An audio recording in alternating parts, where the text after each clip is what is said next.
Hello, this is Phoenix Song. I want to wrap up some of the drum concepts I had presented earlier and also present that I am going to be sharing this file, which has all the work I did on those bass synths on these tracks, and then this kit I talked about in the earlier videos. I like to do drum synthesis on kick drums and snares and other things where it calls for it. But obviously you don't want to waste all your tracks on the MC-707 with that when you've got this cool tool to give you 16 tracks of drums.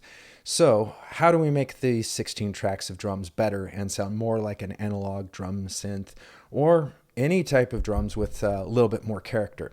What I've found is a really nice feature that's buried just a bit in those menus. And so I hope to share that with you, and then you can get along your merry way and make cooler sounding drums without needing too much work here. So let's go into this, and as listen to that kick. So it's going up and down just a little bit, and you can hear that. The clap is going a little bit up and down in pitch, and if you can hear the stereo, put on some headphones so you can hear this. It's going all over the stereo image there. And then this. These are all what you'd call just sample-based or PCM-based drums.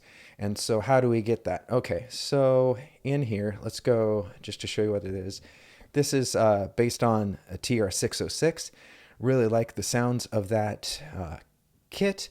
The original, there wasn't that much control over any of these drums, but when you put that into something like this, you can control a lot of parameters that weren't even there on the original. So yes, you hit shift and sound to go into the drum editor mode, and then you get this, and you can either by hitting these pads go around these or use the arrows to get to them. Let's go into this. And so say you're on a pad, you just hit the enter button. You go into this screen, you're like, what? This is another menu. Just go, if you're not on it, go to Instrument Edit and hit enter again. You can just look on this first page right here, just scroll down a few, and you can see the really important things. So just turn up some random pitch value on your kick drum. Not enough where you're trying to play any bass lines on the kick. It's just randomization to give it that either human feel or naturalized feel. It really helps to give it some random pitchiness, and that just when you have a long beat, it makes it a little more interesting to listen to. And then in the snare, we got just a little bit of panning. I put a lot of it on this clap, for example.